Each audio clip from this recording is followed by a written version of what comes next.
Tuloy yung sinasabi niyo po. sorry. So I was saying that yung si Phinma Education kasi as a network, the focus is so we cater to the underserved in the market. So these are primarily the students from low income families in the Philippines and in Asia.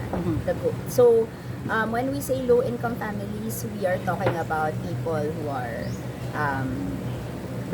these are coming from households whose income is below 15,000 per month. So, pag sinabi natin 15,000 per month, yun yung income nila for all of their expenses in an entire month. Beyond education, obviously the most basic needs. So, maliit lang talaga yung mabibigay nila for education. So, these are the people who will likely not be able to afford a private type of education. We are also talking about students who are, as a result of this limitation, they're the students na medyo, when it comes to achievement, yung capability, these are students at sa reading and sa math are at the grade 4 level. No, a lot of them. So those are the things that act as roadblocks to these students being able to actually even start. Kasi di ba, mga state universities, they normally are able to accept only a limited number of students and because of that, they have to do it based on merit. So yung mga medyo naghihirap, sila yung mas likely na hindi makakapasa sa mga public schools. So these are the students that we cater. So yun nga. So balikan ko nga ma'am. So sabi mo nga 'di ba normally ang scholarship binibigay dahil ikaw ay matalino or ikaw ay financially you have a financial situation. But this time ibang klase yung scholarship na binibigay nyo. It's about grit. So can you talk about it nga? So grit is it's a value that we honor in NCR, in our schools in NCR. Primarily because this is something that reflects the personality of the students that we cater to. In NCR kasi is a place where it's a melting pot, of students coming from different areas in the country. They come to NCR hoping that they are able to create a better life for not just themselves but also their families, because they believe that education, the quality of education in NCR is the best. So the best schools are here in NCR, the opportunities are here in NCR, the work that they want, is here in NCR. But then when they come here, they also realize that the competition is tougher in NCR, no? So in many cases, it favors the ones na may kaya na, right? But despite this, alam nila yan, they're fully aware of this. But despite that, they have the courage to come here, and even if malayo sila sa mga pamilya nila, and then when they come here, these are the kids na who come up with creative ways to survive. Ano yun? They're the ones who survive on, parang street smart eh. Yes, Mga palaban. Yes, they're the ones who have to learn to survive in this city, in the city of Metro Manila, in Metro Manila essentially. So ito yung mga estudyante na sinusubukan nila na pumunta sa kung saan, and many doors remain closed to them. And what we want to provide is a door that's open, that will allow them to be at equal footing with all the other students, all the other dreamers. So and the first thing that this is why the first thing that we do is we make education accessible. Beyond the scholarship, I just want to highlight the thing with our school, not just with NCR, actually as a whole, is that number one, we are open. We do not have screening Quota, exams. We don't have wala kaming entrance exams. Because parang we believe that you deserve to be able to partake in a college education, no matter what your achievements were prior or the lack of it, or kung saan ka man nanggaling, kung ano man yung standing mo previously. So we believe na dapat kang makapag-aral. That's one. Second, beyond that, we also make sure that regardless of your situation, if you are working, if you are unable to be in school all the time, you're still able to study. So this is why we also offer different modalities. So this means that they have an option to choose a blended type of learning where they can come to the school some days and other days they don't need to come to the school. Flexible? Yes, and then meron din kaming fully remote. These are parang certain semesters of the course. They're not required to come into school. Then parang the learning can be remote, right? So those are the things that we implement, and then beyond that, the thing that number one, it's really access, right? So and that's where the scholarships come in. The scholarships we provide between 25 to The 25, Parang may narinig ako 75 pa yata. yeah, actually 100. But that's yeah, we have so yung financial scholarships namin are between 25 to 75% scholarships. Those are for freshmen students, incoming freshman students, and this scholarship is valid for the entire duration of that normal program. No, so if it's a 4-year program, for the next 4 years, they avail of that scholarship. We also have yung mga what do you call that? Yung mga the Phinma scholarship. yeah, the Phinma scholarships for students naman who are In other schools. achievers, yung mga what do you call that? It's an academic scholarship. academic scholarship. So but really the big percentage of what we offer is really the yung what we call it hawak kamay scholarships. Okay. It's part of the supportive and accessibility efforts that we try to uphold in our system. So to make sure that more of those students come in. And it doesn't stop there, no?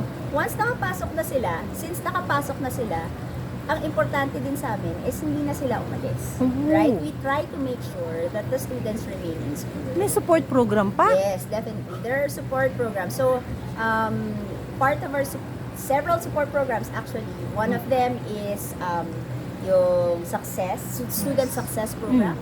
This is a program that helps us determine kung sino yung mga estudyante that are needing more help, whether it's emotional support or if they're having problems in the household. We try to identify them, and then when we feel that they are slipping, kung medyo hindi na nagpapakita, so gumagawa kami ng paraan to reach out to them. So our teachers actually, they go to the houses of our students, talk to the parents, communicate with them to see to find ways for them to continue coming to school. So that's one. No, the second is ito naman yung sa academics. What we do, it's called active learning. We implement an active learning program. This is a program that intends to prepare them for the real world. So it's a type of learning where students are not just being lectured. They actually take part in the learning. They actually learn by doing. So that's part of the systems that we put in place. And then the effort that we put goes beyond the learning, the keeping them in school. It goes up until they graduate and try to find jobs. Yun. In fact, big thing sa amin yun, we actually implement tracer studies. Tracer studies are to determine whether our students are getting gainful employment after they graduate. So ang ginagawa namin as part of this is we teach them what we call the soft skills. We try to prepare them for employment. We partner them with institutions that we work with ourselves as well as our companies within Phinma, the partner companies, the companies within the network. We connect them, and in fact, I'm proud to say that in our network ourselves, we have administrators, some teachers who are actually graduates of yes, in fact in marketing meron akong mga members of my team who came from the school. So yes, definitely that's part of it. And ang tawag dito, so So that's something that we do. In the tracer study, even during the pandemic, we are proud to say that 70% of our graduates were actually able to get employed within the year, within 1 year of graduating. So that's something that we try to monitor and we try to improve. And then finally, the last effort is, pag hindi, kasi hindi na, kahit ano pang gawin mo, hindi lahat yan gagraduate. So, ang importante sa amin is, even if hindi ka graduate, sana magkaroon ka ng trabaho. Diba? So, if you will recall, our partner a while ago, she was talking about employment opportunities and the fact that some positions or some jobs actually don't require a college degree. So we find those companies, we reach out to their companies, and we work with them so that our students, even if they don't graduate, there are also opportunities for them. So yun yung mga Grabe na, maski ako ma'am, sorry ha, Yeah. maski ako parang na-amaze ako dun sa what type of assistance you're giving to your students. So medyo kaya nga I'm really masaya ako na nalaman ko ang mga ganito. So ma'am, anuhan lang natin basic standard or how to apply for your scholarship. So the first thing we do is there are several ways to be able to avail of it. First way is to go to our page, our social media pages. It's on Facebook, Instagram. We also have a TikTok account and a YouTube account. Yeah. So there are links that are available there where you can apply for it online. You can also reach out to us at the marketing office. We can really put it Ipopost natin. And then finally, you can also visit us in our schools. The first office to go would be marketing office. It's right in front of our campuses, so that it's easy access for all our students and their parents. And you can apply in person. You can walk in. So yeah, for all those who are interested. I think just to add lang about the scholarship and just to give a monetary amount about our scholarships. Our fees are as low as 7,500 Ooh, Maabot naman. per semester. Yes. per semester. Of course, it depends based on the courses. We're offering as well scholarships within the program, That's correct. such as because we have various partnerships and linkages with other partner institutions that provides or cater scholars of our students already. So I think the opportunity is there. So I hope that some of our students or the students that we are targeting will be aware of us. Correct. Slowly. And sir, just to add to what you said, beyond the scholarships, we also offer financing options. So if there are several options. Like if within the organization, we provide student loans. Loans, yes. So and it's very flexible. So flexible student payment options. So kasama yan. We also have partners like Bukas that offer loans at low interest rates. So there are a lot of, so yun nga, so all you have to do is come to us and we will find a way to make it work. Yeah. So ang importante lang is grit. Kailangan lang meron yung lakas ng loob. So yun. Yeah. Lastly, I think what we wanted to have or to provide our students is affordable education but quality education. They can Google it. I think Phinma top notchers because there are so many that's out correct. there. If I Oo nga pala. if Yes. I can recall it, that's more than 100 students Yes, top definitely. notchers all over the Philippines for the past around almost 20 years. Yes, consistently in nursing, Criminology, yeah. education. We actually are among the schools that produce the most criminology board passers in the country. That's right. And we have a lot of the graduates who are in the uniformed service. Also working in the government, also teachers. We produce teachers. we produce lots of nurses. Lots of nurses. Yes, and we are consistently 100%. Actually, I think the lowest in our allied health program was 90%, and that was one of our schools, the one in Pangasinan. So, we really focus on, and I think the more than the outcomes, ang importante nating isipin is kung saan nanggaling yung mga batang That's to. right. When they came in, they did not come in with entrance exams. And yet, we were able to achieve yung ganong klaseng board results. So, it Yes. means that kaya naman, as long as there is support, there is a bridging of sorts that's happening. And there is grit. Correct. So, yun. Ako ba? Ano sabihin ko? Okay.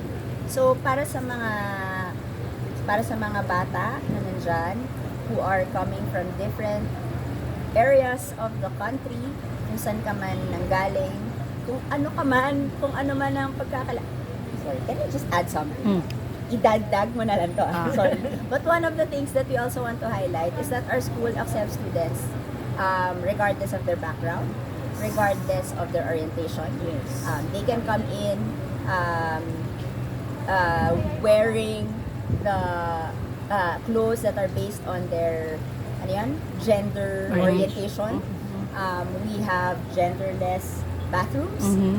They can come in any hair color that they want. We respect the individuality of our students. So when we talk about inclusivity, it's not just yung in terms of kakayahan sa academics, but also sa pagiging kung sino sila. So yon. So I just want to stress, I want to emphasize that to every student who has dreamed, yung merong pangarap, ang kailangan mo lang is yung lakas ng loob.